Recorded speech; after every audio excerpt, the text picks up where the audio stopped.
बिस्मिल्लाहिर्रहमानिर्रहीम। इक़रा बिस्मि रब्बिकल्लज़ी खलक़।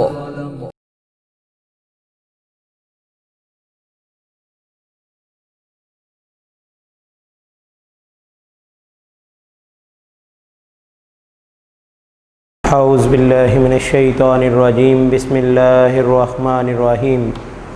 मुअज़्ज़ज़ सामीन, तलबा व तालिबात, जैसा कि गुज़श्ता लेक्चर में हमने यूनिट नंबर 2 पेट्रियटिज़म की ट्रांसलेशन के बारे में पढ़ा कि हुब्बुल वतनी से क्या मुराद है, मुहिब्बे वतन कौन लोग हैं, वतन से प्यार करने वाले कौन लोग हैं, और पेट्रियटिज़म का लफ्ज़ जो है वो किस ज़ुबान से निकला है, कौन से लफ्ज़ से निकला है। उसके बारे में हम पढ़ने के बाद जब उसकी एक्सरसाइज को पढ़ेंगे तो उसमें चंद चीज़ें जो हैं, चंद टॉपिक्स मौजूद हैं जो कि आप अपनी अगर बुक खोलेंगे तो बेटा आपको नज़र आ जाएंगे। आपकी बुक का पेज नंबर जो है वो 15 है और 15 पेज पर आपको सबसे पहले ग्लॉसरी दी गई है। ग्लॉसरी का मतलब मैं आपको गुज़श्ता लेक्चर में भी बता चुका हूँ, पिछले चैप्टर में।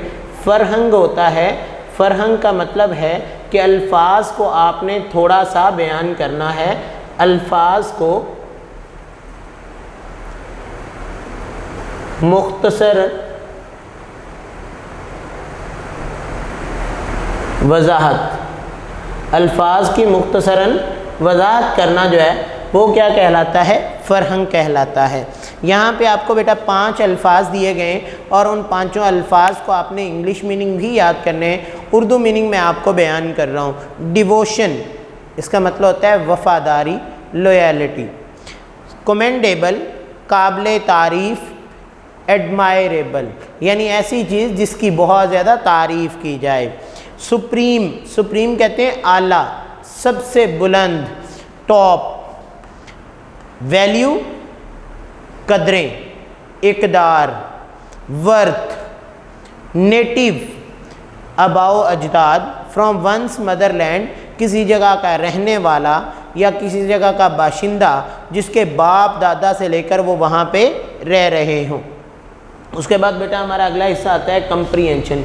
कंप्रीहेंशन से मुराद क्या है कि हमारे क्वेश्चन आंसर्स जो इस चैप्टर में सवालात दिए गए हैं वो सवालात आप लोगों को सेंड किए जा चुके हैं लेकिन उन सवालात के मीनिंग मैं यहाँ पे आपको समझा रहा हूँ ताकि आप जब नोट्स खोलें तो आपको कोई लफ्ज़ मुश्किल महसूस ना हो। पहला सवाल है, हाउ विल यू डिफ़ाइन पेट्रियटिज़म? हुब्बुल वतनी की आप क्या तारीफ़ करते हैं और क्या तारीफ़ करेंगे? आपने चैप्टर की पहली लाइन, पैराग्राफ नंबर 1 की पहली लाइन आपने क्या पढ़ा था? Patriotism means love for the motherland और डिवोशन टू वंस कंट्री। हुब्बुल वतनी से मुराद कि किसी वतन के लिए अपने आप को वक्फ कर देना या वतन के लिए अपने आप को पेश कर देना। सेकंड क्वेश्चन है, what are the qualities of a patriot? एक मुहिब्बे वतन की कौन कौन सी खुसूसियात हैं? तो हमने उससे पहली लाइन का आखिरी लफ्ज़ जो है वहाँ से आगे हम इसको अंडरलाइन कर लेंगे। अगर आपके पास नोट्स अभी नहीं खुले तो आप चैप्टर में से भी उसका आंसर लिख सकते हैं। आप पैट्रियोट, एक मुहिब्बे वतन, लव्स मोहब्बत करता है। किससे मोहब्बत करता है? हिज कंट्री, अपने मुल्क से। एंड इज़ विलिंग, और रजामंद होता है। टू सेक्रीफाइस, कुर्बानी देने के लिए। क्या है? व्हेन द नीड अराइज, जब ज़रूरत पड़ती है। एक मुहिब्बे वतन अपने वतन से मोहब्बत करता है और उसके साथ साथ जब वतन को कुर्बानी की ज़रूरत पड़ती है तो वो जान देने के लिए भी तैयार हो जाता है। तीसरा सवाल है, as a citizen of Pakistan what are your duties toward your country? आपकी कौन सी जिम्मेदारियां हैं? अब सबसे पहले क्या है? We should work hard for the progress and prosperity of the country. हमें मुल्क की प्रोग्रेस यानी उसकी तरक्की और खुशहाली के लिए मेहनत करनी चाहिए कि मुल्क की तरक्की जो है वो जब हो जाएगी तो हम भी उसी के साथ साथ जो है वो खुशहाल हो जाएंगे। लिहाजा मुल्क की तरक्की और खुशहाली सबसे अहम एक मुल्क के लिए इक़दार है। उसके बाद चौथा क्वेश्चन है, what makes us stay alert in the wake of foreign invasion?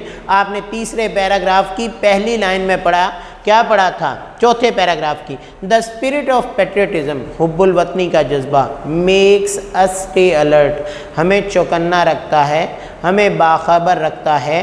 किस सूरत में? इन दी वेक ऑफ फॉरेन इन्वेजन, बैरूनी हमलों की सूरत में। जब कोई बैरूनी हमला होता है तो हुब्बुल वतनी का जज्बा हमें उस वक़्त बाखबर कर देता है, चौकन्ना कर देता है। इसके बाद लास्ट क्वेश्चन है, how will you elaborate Quaid's quotation, कौन सी quotation? We must develop a sense of patriotism which galvanise all into one united and strong nation. अब देखिए इस कोटेशन में कायदे आज़म ने क्या कहा है कि हमें हुब्बुल वतनी के एहसास को उभारना चाहिए, जो हमें एक मजबूत और मुत्तहिद कौम की तरफ राग़िब करता है। क्यों? अब क्या है कि जब हम एक मुल्क के तमाम बाशिंदों को हुब्बुल वतनी का दर्स देंगे तो फिर क्या होगा? तमाम लोग क्या बन जाएंगे? Patriot. By getting the message of patriotism all the people will become patriots, they will love their country, वो अपने मुल्क से मोहब्बत करेंगे। They will be willing for the country to sacrifice, वो मुल्क के लिए कुर्बानी देने के लिए तैयार हो जाएंगे। और अगर यही हो जाएगा तो क्या हो जाएगा? एक मुल्क स्ट्रॉन्ग हो जाएगा, मजबूत हो जाएगा, क्योंकि उसका हर बंदा जो है वो अपने मुल्क के लिए जान देने के लिए भी तैयार हो जाता है। इसके बाद बेटा हमारी शुरू हो जाती है वोकेबलरी। वोकेबलरी से क्या मुराद है कि हमें मीनिंग देने हैं। यहाँ पे हमें दो तरह के मीनिंग होते हैं। देखो बेटा, एक को हम कहते हैं लफ्ज़ी मानी,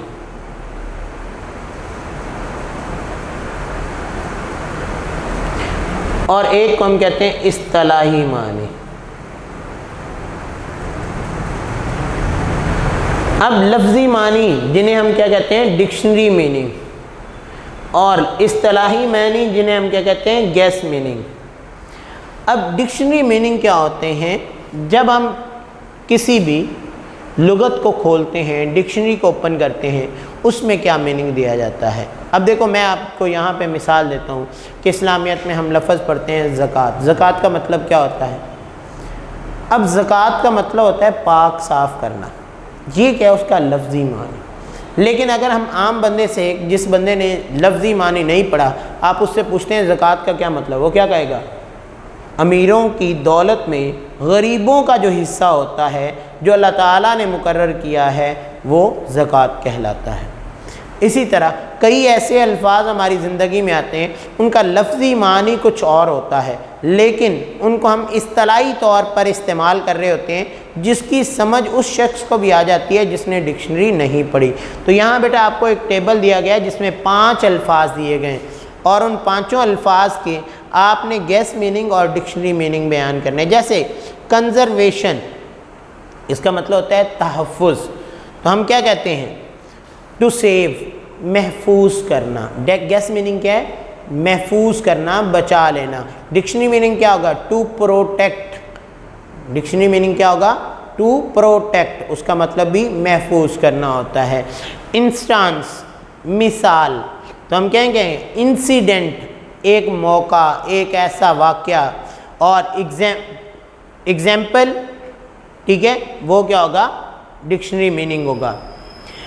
उसके बाद है फिडेलिटी, फेथफुलनेस, वफादारी, और उसका डिक्शनरी मीनिंग क्या होगा? बीइंग लॉयल, वफादार होना। चौथा है शील्ड। अब देखिए शील्ड का मतलब आम रूटीन में एक बच्चे से पूछें तो वो कहेगा हमें जो प्राइज़ मिलता है उसे हम शील्ड कहते हैं। हालांकि शील्ड का मतलब क्या होता है? टू प्रोटेक्ट, हिफाजत करना, महफूज करना। यानी वो शील्ड क्या करती है? वो आपकी इज्जत की हिफाजत करती है। इस तरह लास्ट है रिवार्ड। रिवार्ड का मतलब क्या होता है? गिफ्ट, ठीक है, एक इनाम के तौर पर देना। Thing which is given as a gift, वो चीज़ें जो हमें तोहफ़तन अता की जाती हैं।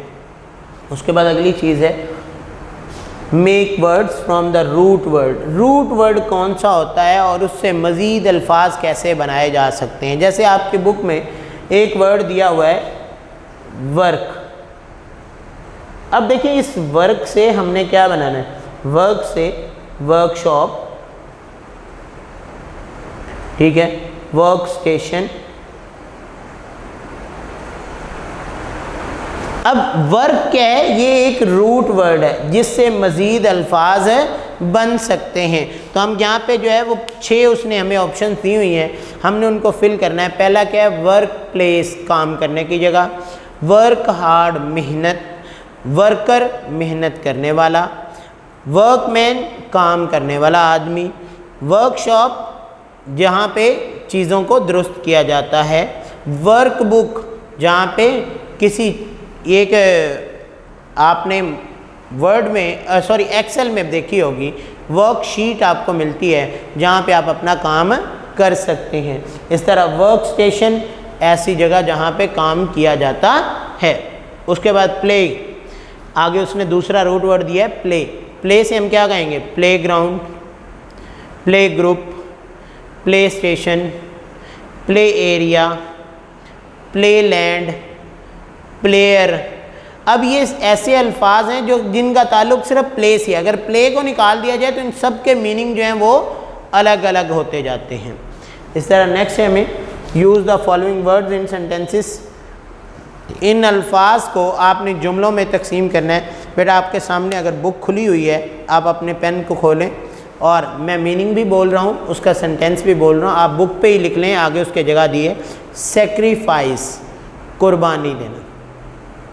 आ patriot offer sacrifice for the country, एक मुल्क के लिए मुहिब्बे वतन अपनी जान कुर्बान कर देता है।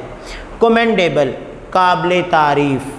Patriotism is a commendable quality, हुब्बुल वतनी क्या है, एक काबिल तारीफ़ खसूसियत है।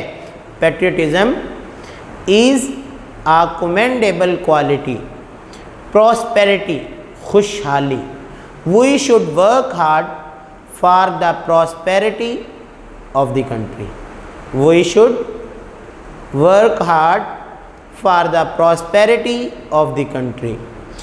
इन्वेजन, हमला, क्या है, the spirit of patriotism makes us stay alert in the wake of foreign invasion. हुब्बुल वतनी का जज्बा बैरूनी हमलों की सूरत में हमें चौकन्ना रखता है। मदरलैंड, मादरे वतन। Pakistan is our motherland, Pakistan हमारा मादरे वतन है। रिस्पॉन्सिबल, जिम्मेदार। We should become a responsible person, हमें एक ज़िम्मेदार शख्स बनना चाहिए। We should become a responsible person, हमें एक ज़िम्मेदार शख्स बनना चाहिए। लास्ट है नेशनलिज़म, कौमियत। आपने बेटा ये जो उर्दू में इसकी तारीफ़ जो है वो मुतालिया के पहले चैप्टर में भी पढ़ी है। एनी डेफिनेशन ऑफ नेशनलिज़म, कौमियत की कोई भी तारीफ़ की जाए। Muslims are an independent nation, मुसलमान एक अलग कौम है। इसके बाद बेटा पेज नंबर 17, वहाँ पे हमें प्रोनंसिएशन की डिक्शनरी स्किल में दी हुई है। प्रोनंसिएशन की में मैंने आप लोगों को ये बात पहले सिखाई थी कि इसका मतलब क्या होता है। इसका मतलब देखें, पहले आप लोगों ने अल्फ़ाबेट्स पढ़े, इंग्लिश अल्फ़ाबेट्स जो हैं वो हमारे पास जो हैं वो कितने हैं, A to Z 26, जिनमें से हमने कहा कि कॉन्सोनेंट कितने हैं, 21 और वोवल्स 5, जिनको आपने पहले ज़िंदगी में सीखा है। अब क्या है, अब थोड़ा सा हमारी स्पोकन जो है वो अलग होती है। उसमें क्या है कि हम हर लफ्ज़ को अलग अलग तरीके से सीखते हैं। अब हमारे पास अल्फ़ाबेट्स की तादाद कितनी हो गई है, 46, जिनमें से कॉन्सोनेंट्स की तादाद कितनी हो गई है, 24, और वोवल्स की तादाद कितनी हो गई है, 22। अब ये देखें हमारे पास इस वक्त अल्फ़ाबेट्स जो हैं वो 46 हैं इस प्रोनंसिएशन की के मुताबिक। बेटा आपके सामने पेज नंबर 17 खुला है और यहाँ पे कॉन्सोनेंट की तादाद जो है, पहले आप कॉन्सोनेंट जो अल्फ़ाबेट्स हैं वो ABC से शुरू करते हैं, अब जो है आप P से शुरू करते हैं। प ब ट ड क ग च ज फ व थ द स ल र म न इंक य ज य व। अब ये क्या है, ये हमें किस में दिए गए हैं, कॉन्सोनेंट्स में, जबकि वोवल्स भी हमें 22 जो दिए गए हैं वो भी अलग अंदाज के हैं, जिसकी मैंने मिसाल जो है वो लास्ट टाइम कुछ बच्चों को सिखाई थी कि बेटा वॉवल्स हैं उनको आपने किस अंदाज से सीखना है। देखें वॉवल्स में आपको मिसाल दी गई है FAT या FATHER।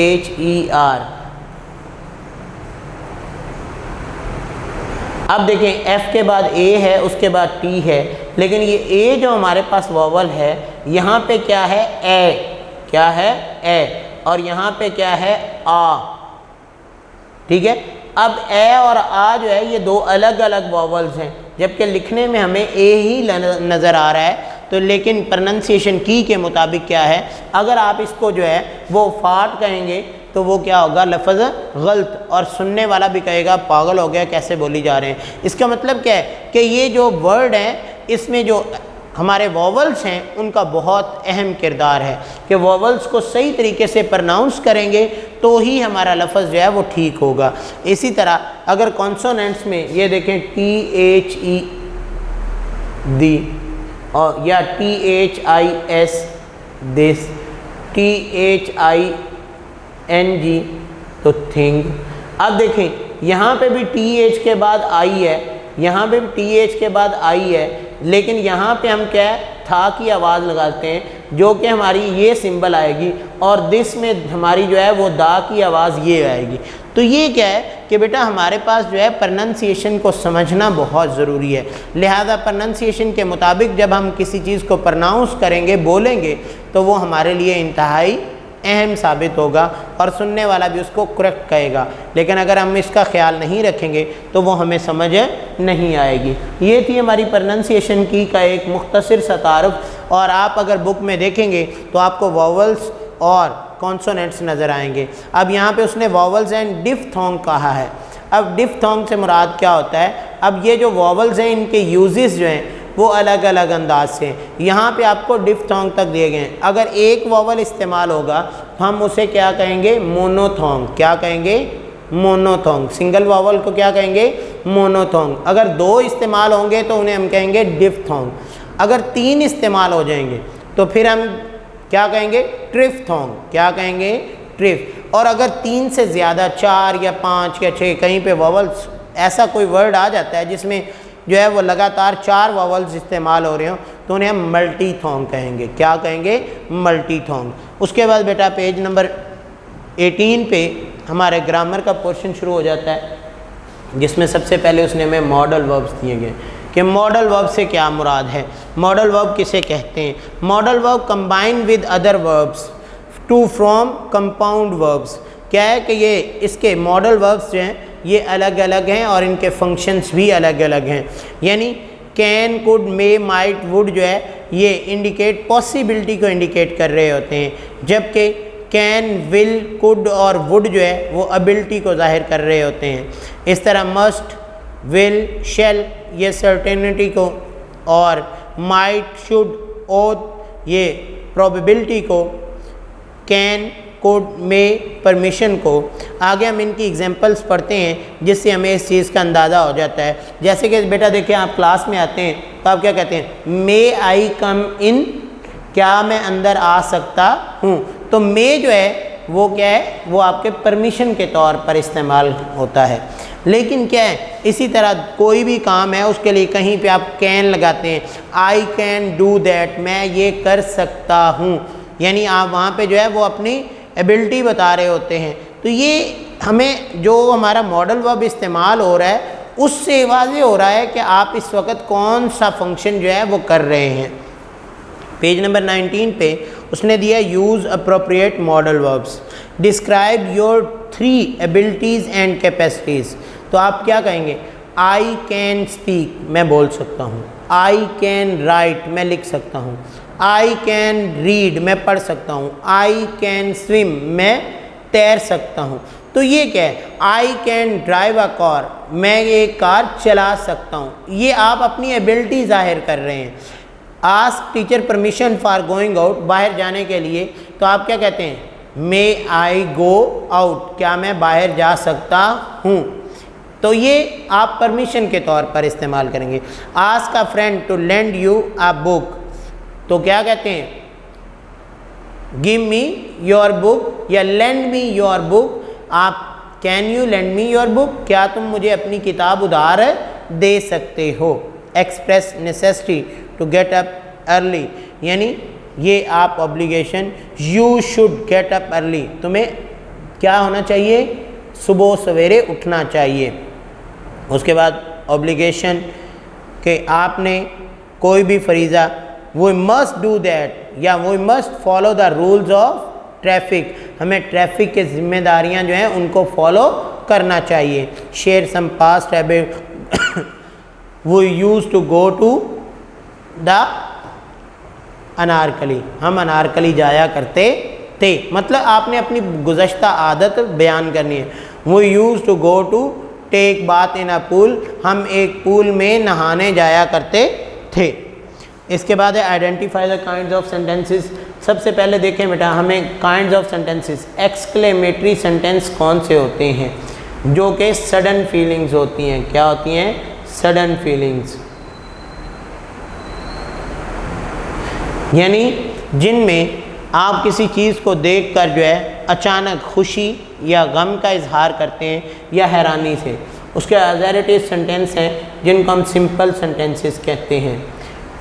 इंट्रोगेटिव या इंटेरोगेटिव भी इनको बोला जाता है, जिन्हें हम सवालिया जुमले कहते हैं। और नेगेटिव जिनमें नॉट का इस्तेमाल होता है। और इम्पेरेटिव सेंटेंस कौन से होते हैं, जिनमें हुक्म भी हो सकता है, किस चीज़ से मना भी किया जा सकता है या किस चीज़ के बारे में नसीहत भी की जा सकती है। यहाँ पे बेटा आपको 5 जो है वो एग्जाम्पल्स दी गए हैं।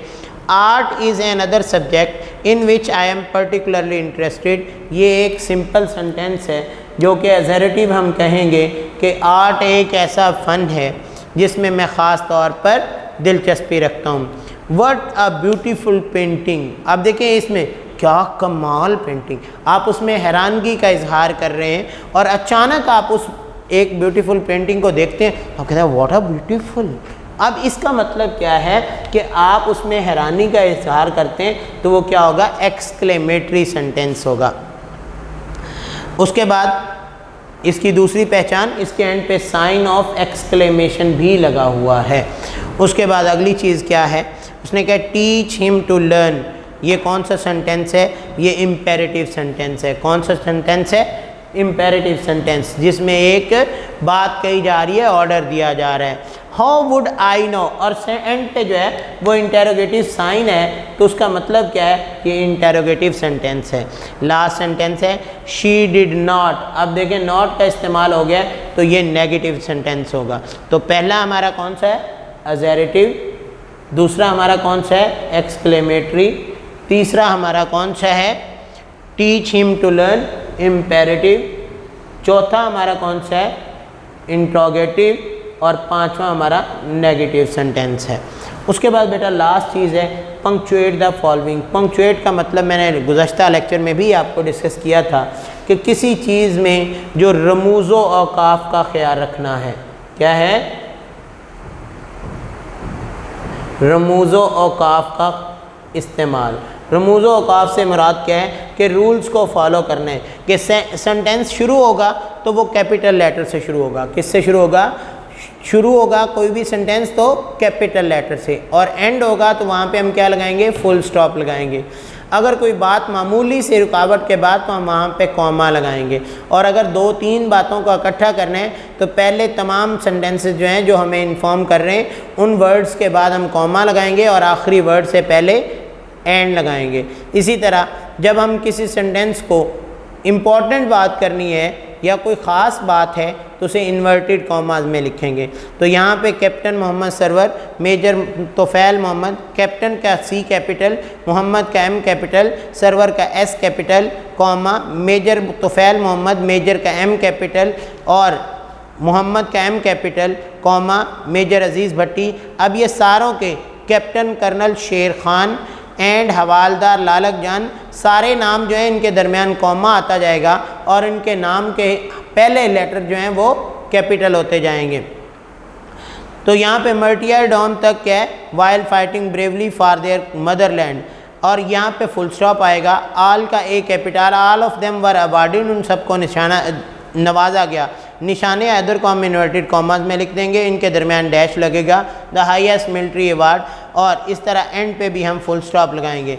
ये था हमारा यूनिट नंबर 2 के एक्सरसाइज के जितने भी पोर्शन थे सारे डिस्कस किए गए, और पंक्चुएट के आखिरी पैराग्राफ तक कि आपने एक पैराग्राफ को कैसे, फिर से मैं दोहरा रहा हूँ, पहले हमने पढ़ा ग्लॉसरी में 5 अल्फाज थे बेटा जिनको हमने वजाहत की कि उनके क्या मीनिंग है, उर्दू मीनिंग भी आपको बयान कर दी गए। उसके बाद कंप्रीहेंशन में आपको 5 सवालात के जवाब दिए गए, उनको आपको बुक पे भी आप मार्क करवा दिया गया और आपको जो है वो नोट्स भी सेंड हो चुके हैं। उसके बाद वोकेबलरी में मैंने आपको बताया था 2 तरह के मीनिंग्स होते हैं, एक लफ्ज़ी मानी होते हैं जो डिक्शनरी मीनिंग होते हैं, और एक जो है वो इस्तिलाही मानी होते हैं जो हम इस्तिलाह के तौर पर इस्तेमाल करते हैं। उन्हें क्या कहते हैं, उन्हें हम इस्तिलाही मानी को गेस मीनिंग कहते हैं। अब यहाँ पे हमें टेबल दिया गया है, उसमें हमें चंद अल्फाज दिए गए, हमने उनके गेस मीनिंग और डिक्शनरी मीनिंग लिखे हैं। उसके make the words from the root words, आपको रूट वर्ड दिए गए हैं, 2 वर्ड दिए गए थे, एक प्ले और एक दूसरा आपको वर्क दिया गया था। आपने वर्क से भी अलग 6 अल्फाज बनाए हैं, यानी उसको रूट वर्ड के तौर पर इस्तेमाल करते हुए अल्फाज बनाए और प्ले से भी बनाए। उसके बाद यूज़ द फॉलोइंग वर्ड्स, आपको सेंटेंस बनाने के लिए बता दिए गए। डिक्शनरी स्किल जो है उसमें आपको प्रोनंसिएशन की बता दी गई कि हमारी प्रोनंसिएशन की जो है वो कितनी इम्पॉर्टेंट है। अगर हम उसको बोलने के लिए, अपने प्रोनाउंस करने के लिए, अपनी कम्युनिकेशन के लिए अच्छे अंदाज से इस्तेमाल करें तो हमारी कम्युनिकेशन इंशाअल्लाह बेहतर हो सकती है। उसके बाद ग्रामर के कुछ पोर्शंस हमने पढ़े मॉडल वर्ब्स के हवाले से कि मॉडल वर्ब क्या होते हैं और ये कहाँ इसमें combine with the other words use होते हैं। उसके बाद इनके मुख्तलिफ फंक्शंस हैं कि बाज़ औक़ात हम परमिशन के लिए, बाज़ औक़ात हम ऑब्लिगेशन यानी फ़रीज़ा अदा करने के लिए, बाज़ औक़ात पास्ट हैबिट्स के लिए हम इनको इस्तेमाल करते हैं। उसके बाद इन मॉडल वर्ब्स का इस्तेमाल बता दिया गया। Identify the kinds of sentences, मैंने आपको 5 सेंटेंस की टाइप्स बयान की और उनके बाद उन सेंटेंसेस के एग्जांपल्स जो हैं वो आप लोगों को पेज नंबर 19 पर बता भी दी गई। लास्ट में पंक्चुएट द फॉलोइंग पैराग्राफ है कि आपने पैराग्राफ में कहाँ कहाँ कैपिटल लेटर इस्तेमाल करना है, कहाँ फुल स्टॉप लगाना है, कहाँ कॉमा लगाना है, कहाँ इन्वर्टेड कॉमास लगाना है। तो बेटा इनको आपने अच्छे तरीके से पढ़ना है और ये पढ़ेंगे तो उम्मीद करता हूँ कि आपको कोई मुश्किल पेश नहीं आएगी। फिर भी अगर कोई मुश्किल हो तो आप जो है वो इदारे से रब्ता कर सकते हैं। इंशाअल्लाह मैं हाज़िर हूँगा, आपको वक्त दिया जाएगा और आपको समझा दिया जाएगा। इसके साथ ही आज के लेक्चर के लिए इजाज़त चाहता हूँ। अल्लाह हाफिज़।